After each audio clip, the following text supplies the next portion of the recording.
Bienvenue encore aujourd'hui dans notre émission Zoé. Aujourd'hui encore nous sommes ensemble. Nous allons encore écouter encore ce que tu vas nous dire encore pour ces jours. Je bénis Dieu pour ta vie, je bénis Dieu parce qu'il est en train de faire beaucoup de choses dans ta vie. Je bénis Dieu parce qu'il est en train de te garder encore jusqu'à aujourd'hui, parce que nous ne sommes pas importants, nous ne sommes pas saints, plus que ces personnes-là qui sont mortes. Nous ne sommes pas... c'est pas que nous avons fait quelque chose de bien pour que Dieu nous garde encore jusqu'à aujourd'hui. Parce que nous connaissons au moins un bon nombre de personnes qui ont perdu le membre de leur famille. Depuis que 2025 a commencé, nous savons qu'il y a beaucoup de gens qui ont perdu leurs parents et il y a ces parents qui ont perdu leurs enfants. Mais encore jusqu'à aujourd'hui, Dieu est en train de nous garder, Dieu est en train de nous protéger. Encore nous disons grandement merci à Dieu. Nous disons encore vraiment merci à Dieu. Parce que nous savons que ce n'était pas des moments faciles. Ce n'était pas une période facile, mais quand même Dieu a veillé sur nous. Mais quand même Dieu nous a fait beaucoup de bien, Dieu nous a gardés, il a veillé sur nos familles, il nous a protégés et encore aujourd'hui nous sommes ensemble. Nous disons vraiment merci à Dieu. Déjà aujourd'hui nous commençons une nouvelle saison. Déjà aujourd'hui c'est l'entrée dans une nouvelle saison. Parce que nous avons été ensemble, c'était en 2025. Et encore aujourd'hui, nous commençons une nouvelle saison avec Dieu. Parce que je suis en train d'annoncer à quelqu'un que parce que tu as fini l'année 2025 dans la puissance, encore aujourd'hui tu as commencé 2026 dans la puissance. Parce que clôturer une année dans la puissance, c'est commencer l'année prochaine dans la puissance. Alors, toutes ces puissances, tous ces esprits qui détruisent la vie des gens dès le début de l'année, je suis en train de déclarer qu'aucun esprit ne détruira la vie de quelqu'un au nom de Jésus. Tout ce qui détruit la vie des enfants de Dieu, tout ce qui combat le salut des enfants de Dieu vers le début de l'année, je suis en train de déclarer que aucun esprit, aucune chose que le diable a envoyé cette année ne va détruire ta vie. Ta famille sera en bonne santé. Tes enfants seront en bonne santé. Parce que souvent lorsque nous commençons une nouvelle année, souvent lorsque nous commençons une nouvelle saison, on a tendance à oublier de bonnes habitudes. On a tendance à oublier des bonnes choses. Mais lorsque nous avons commencé une nouvelle saison, tu ne dois pas abandonner ton premier amour. Aujourd'hui, parce que depuis que 2025 avait commencé, 2025 c'était comme une course. Aujourd'hui, nous sommes dans une nouvelle saison et aujourd'hui, nous sommes dans une nouvelle année. Je ne sais pas combien de choses tu étais en train de demander à Dieu en 2025. Je ne sais pas combien de choses tu as commencé à demander à Dieu depuis le début de l'année. Et combien de prières que Dieu a exaucées. Alors je ne sais pas combien de projets que tu avais depuis le début de l'année. Et combien de projets tu as réalisés aujourd'hui. Parce que nous sommes dans 2 Timothée chapitre 4, le verset 7. L'apôtre Paul est en train de dire « Je combattu le bon combat. Je achevé ma course et je gardé ma foi. » Il est en train de dire « J'ai combattu le bon combat. J'ai achevé ma course et j'ai gardé ma foi. » Je constatais que bien finir ne se définit pas par combien on a gagné. Bien finir ne se définit pas par combien nous avons gagné, mais bien finir se définit par ce que l'on a gardé. Je ne sais pas combien de choses tu as gagné, mais la chose la plus importante, c'est combien de choses tu as gardé. Il se peut que tu es en train de demander de l'onction. Il se peut que tu es en train d'aspirer au don de l'esprit. Il se peut que tu es en train de chercher peut-être le travail. Il se peut que tu es en train de demander à Dieu beaucoup de choses. Mais dans tout ce que Dieu t'a donné, combien de choses tu as gardé? Combien de choses tu as gardé? Parce que ici, Paul n'est pas en train de parler de combien de choses il a gagné. Ici, l'apôtre Paul ne nous parle pas de combien de choses il a gardé, de combien de choses il a gagné, mais il est en train de nous parler de combien de choses qu'il a gardées. Parce que vous savez, la vie spirituelle, c'est comme une course. La vie chrétienne, c'est comme une course. Et dès qu'on commence la course, nous n'avons même pas le droit de nous arrêter. Dès que nous commençons cette course, nous n'avons pas le droit de nous arrêter. Parce que là-bas, c'est comme lorsque tu as commencé, tu commences pour arriver jusqu'au bout. Parce que la vie spirituelle, ce n'est pas une vie de gens qui s'arrêtent en chemin. La vie spirituelle, c'est la vie des personnes qui vont jusqu'au bout. Parce que lorsque nous sommes engagés dans les choses de Dieu, nous sommes des jusqu'au-boutistes. Nous ne sommes pas de ceux-là qui vont s'arrêter en chemin. Nous ne sommes pas de ceux-là qui allons s'arrêter en chemin, mais nous devons aller jusqu'à la fin. Nous devons aller jusqu'au bout. Alors, tu peux commencer à faire l'auto-évaluation de toi-même. Tu te dis, combien de choses j'ai demandé à Dieu? Combien de projets que j'avais? Et combien de projets que j'ai réalisés jusqu'à aujourd'hui? Tu es en train de prier, tu es en train de demander à Dieu vraiment beaucoup de choses, mais dans tout ce que tu as demandé à Dieu, combien tu as gagné? Dans tout ce que tu as demandé à Dieu, combien de choses toi tu as gagné? Combien de choses tu as gagné? Combien de projets tu as réalisé? Parce que l'important, c'est pas de dire j'ai gagné telle chose. L'important, c'est pas de dire j'ai gagné ceci, j'ai gagné cela. Mais l'important est de savoir combien de choses moi je gardais. Au milieu de tout ce que Dieu a fait dans ma vie, au milieu de tout ce que j'ai gagné, mais quelle est la chose la plus importante que moi je gardais? Parce que bien finir ne s'identifie pas par ce que l'on gagne, mais bien finir s'identifie par ce que l'on garde. Parce que nous pouvons gagner beaucoup de choses, mais au milieu de tout ce que nous avons gagné, nous avons perdu beaucoup de choses. Parce que nous devons nous rendre compte que dans tout ce que nous avons demandé à Dieu, nous avons demandé de l'onction, nous avons demandé la puissance de Dieu. Nous avons demandé, peut-être que tu avais une requête, tu es en train de demander à Dieu, Seigneur, donne-moi de l'argent. Seigneur, donne-moi du boulot. Tu es en train de dire à Dieu, Seigneur, donne-moi des enfants, fais-moi des enfants.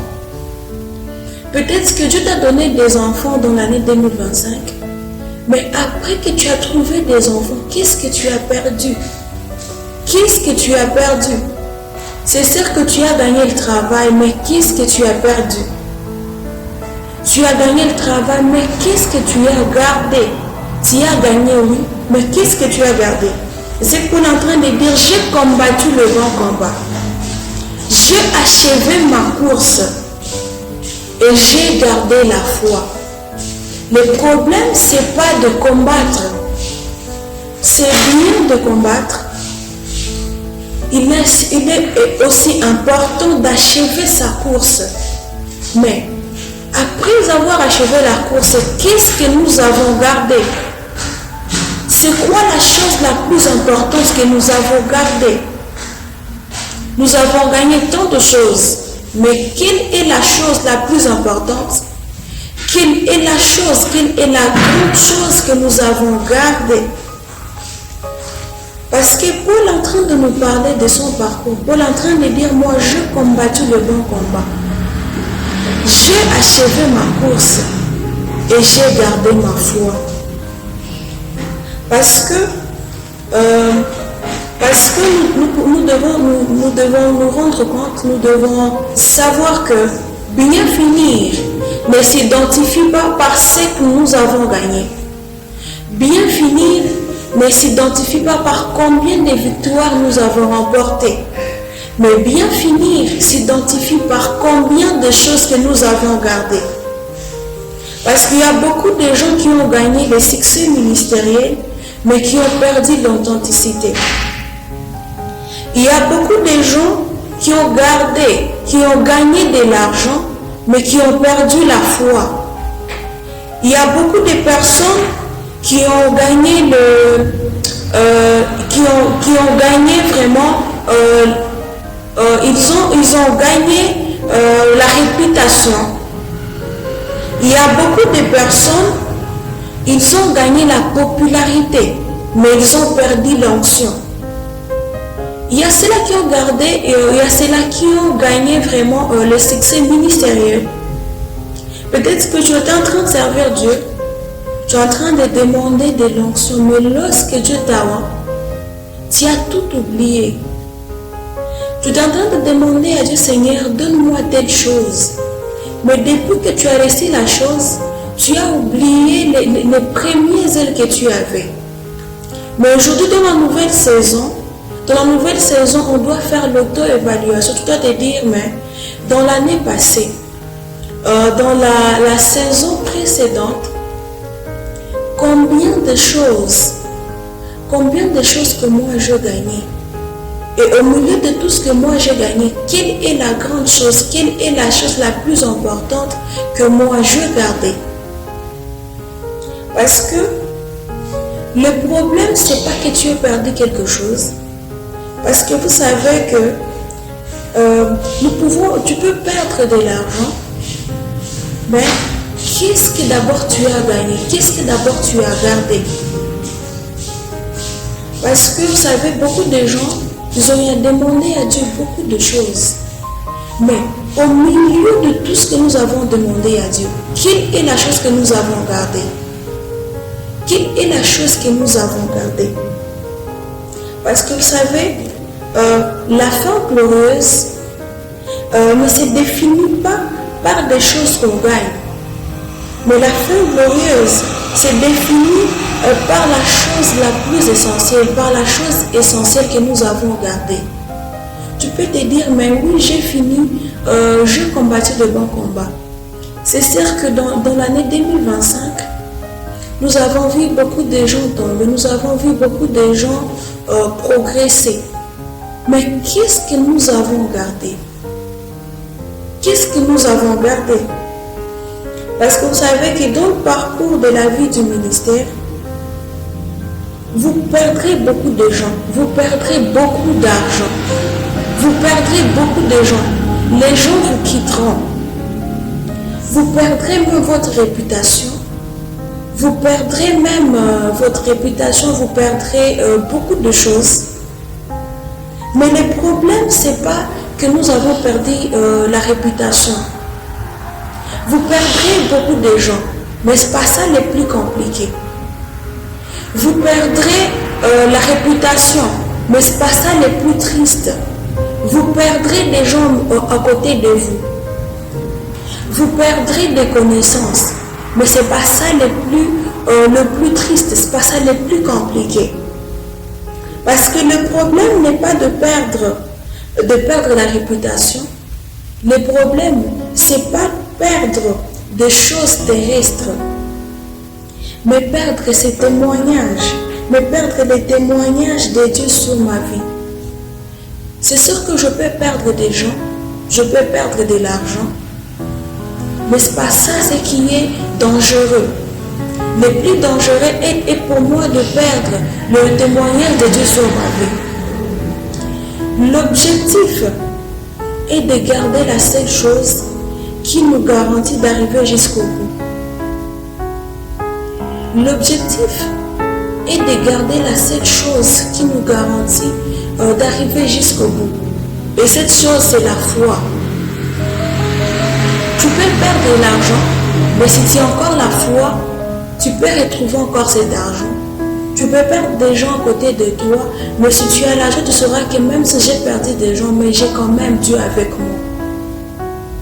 Tu peux perdre des choses, mais tu dois savoir que malgré tout ce que j'ai à perdre, mais quand même j'ai Dieu avec moi. Mais quand même j'ai encore Dieu avec moi. Tu peux perdre des gens, tu peux perdre des enfants, tu peux perdre ta maison, mais tu as encore ta foi, tu peux encore prier, tu peux encore espérer en Dieu, tu peux encore espérer, parce que le diable, il peut te voler tout ce qui est matériel, mais si tu as encore ta foi, tu peux encore le récupérer. Parce que la Bible déclare que ceux qui se confient en l'Éternel, ils renouvellent leur force. Tous ceux qui ont mis leur foi en Jésus, ils renouvellent leur force. Même lorsque devant les gens, tu sembles manquer de force. Lorsque devant les gens, tu sembles manquer de force.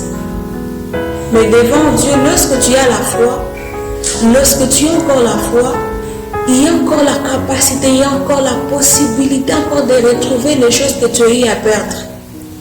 Alors si en 2025, tu as perdu ta vie de prière, en cette nouvelle saison, tu dois te dire, mais j'ai perdu ma vie de prière, mais je dois encore le récupérer. J'ai perdu ma consécration, mais je dois encore la récupérer. J'ai perdu la sanctification, je dois encore la récupérer. N'accepte pas que ta vie reste comme ça.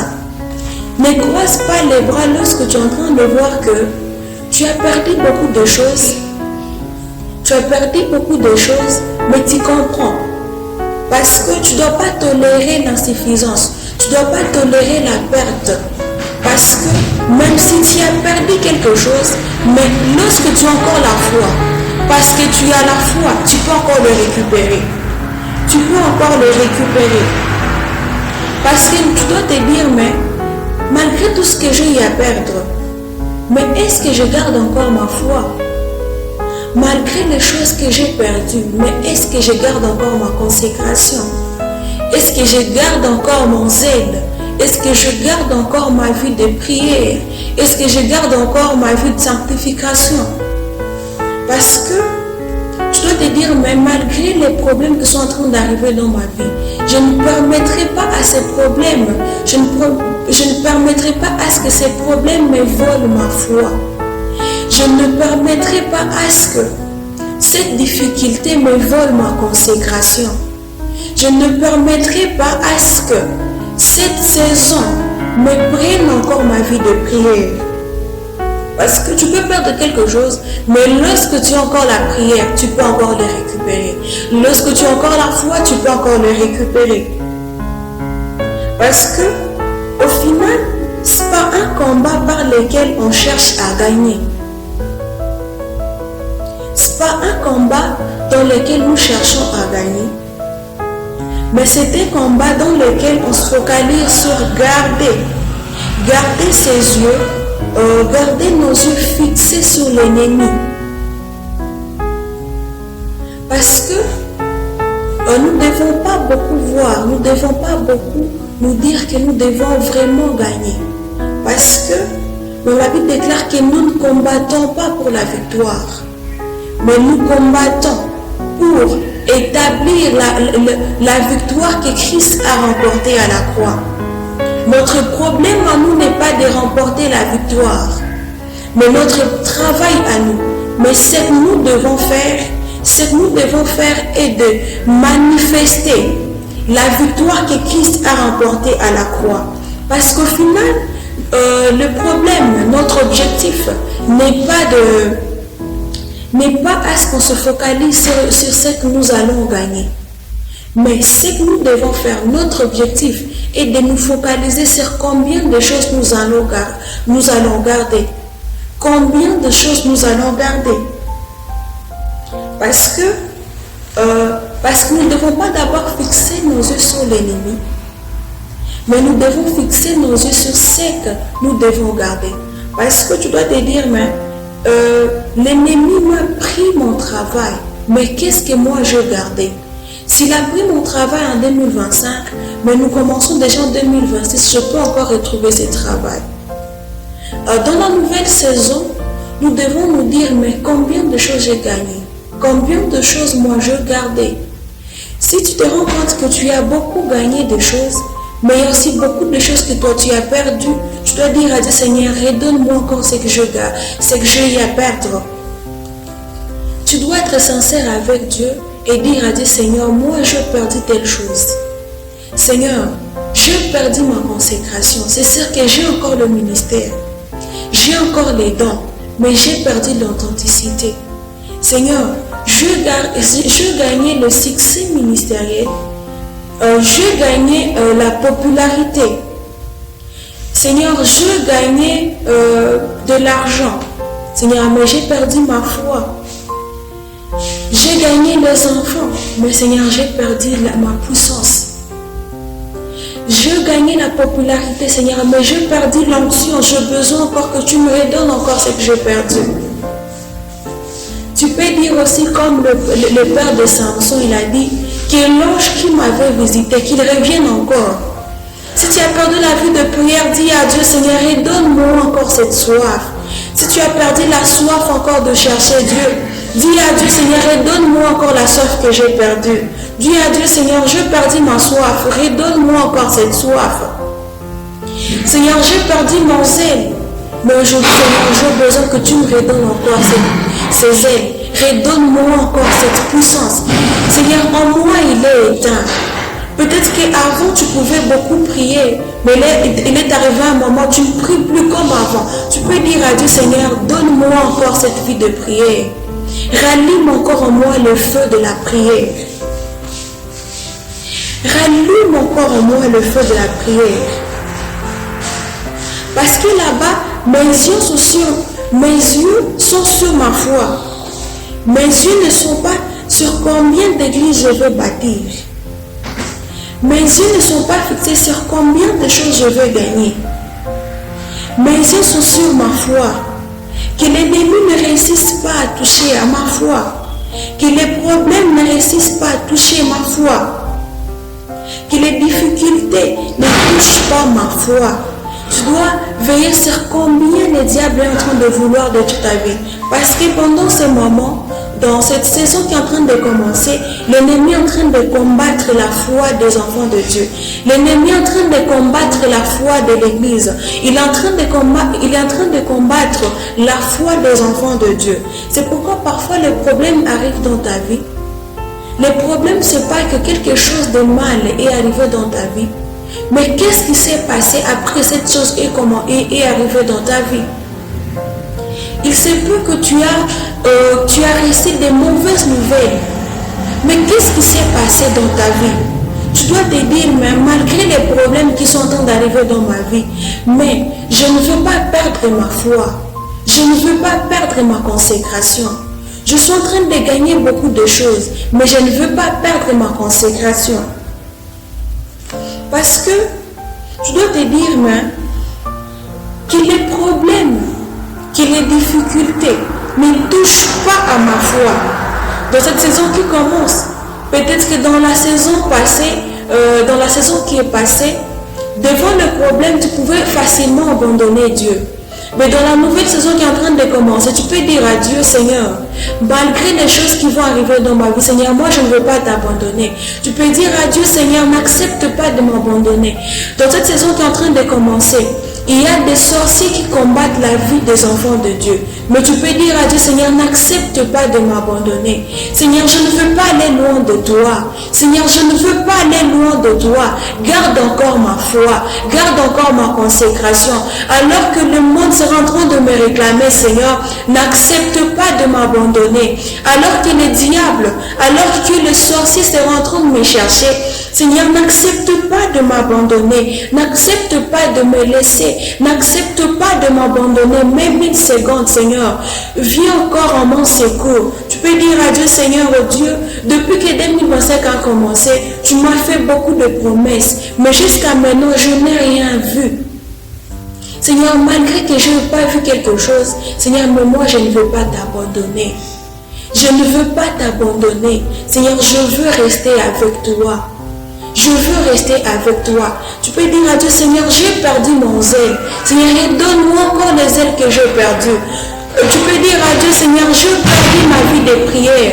Tu peux dire à Dieu encore, rallume encore en moi le feu de la prière. Dis à Dieu, Seigneur, j'ai encore de l'argent. J'ai le ministère, j'ai encore des dons, mais j'ai perdu l'authenticité, j'ai perdu ma foi, j'ai perdu mon zèle. Seigneur, redonne encore à mon zèle la puissance. Seigneur, dévore-moi encore par ton feu. Seigneur, rallume encore en moi le feu que même le péché ne saura éteindre. Tu peux dire à Dieu, rallume encore en moi le feu, que même le péché, que même le diable ne saura pas éteindre. Dis à Dieu, dans cette nouvelle saison, j'ai besoin de commencer cette saison avec toi. Je veux commencer cette saison avec toi. Si dans l'année passée, il y a eu beaucoup de maladies, mais dans cette saison, Seigneur, je ne veux pas la maladie dans ma famille. Dans cette nouvelle saison, Seigneur, je ne veux pas de mauvaises nouvelles dans ma maison. Je ne veux pas de mauvaises nouvelles dans ma famille. Je veux commencer cette saison avec toi. Je veux commencer cette année avec toi. Seigneur, je ne veux pas encore de mauvaises nouvelles, Seigneur. Je ne veux pas encore tomber. Dans l'année 2025, j'avais déjà abandonné mon premier amour. Je ne priais plus. Mais aujourd'hui, Seigneur, je veux encore te chercher. Je veux encore la soif. Dis à Dieu, Seigneur, j'ai perdu ma soif, mais redonne-moi encore cette soif que j'ai perdue. Rallume encore en moi ce feu. Rallume encore en moi le feu de la prière, le feu de la parole. Dis à Dieu, Seigneur, je ne parvenais plus même à lire la Bible. Mais dans cette saison, Seigneur, donne-moi encore la soif encore de ta parole. Donne-moi encore la soif encore de demeurer dans ta présence. Donne-moi encore la soif de rester toujours à tes côtés. Dis à Dieu, Seigneur, je ne veux pas aller loin de toi. Je ne veux pas aller loin de toi. Dans cette saison, beaucoup de gens ont l'impression d'avoir tout gagné. Beaucoup de gens se disent, mais nous allons prendre du repos. Tu sais, dans cette saison, ce n'est pas une saison où on va nous reposer. Parce que tu sais, la vie spirituelle, c'est un combat. Là-bas, on ne se repose pas. Alors dis à Dieu, Seigneur, je veux rester avec toi. Je ne veux pas perdre mon courage. Je ne veux pas perdre mon zèle. Je ne veux pas seulement être courageux, mais je veux être encore zélé. Je veux commencer cette année avec toi. Je veux que dans cette saison, que je sois avec toi, Seigneur.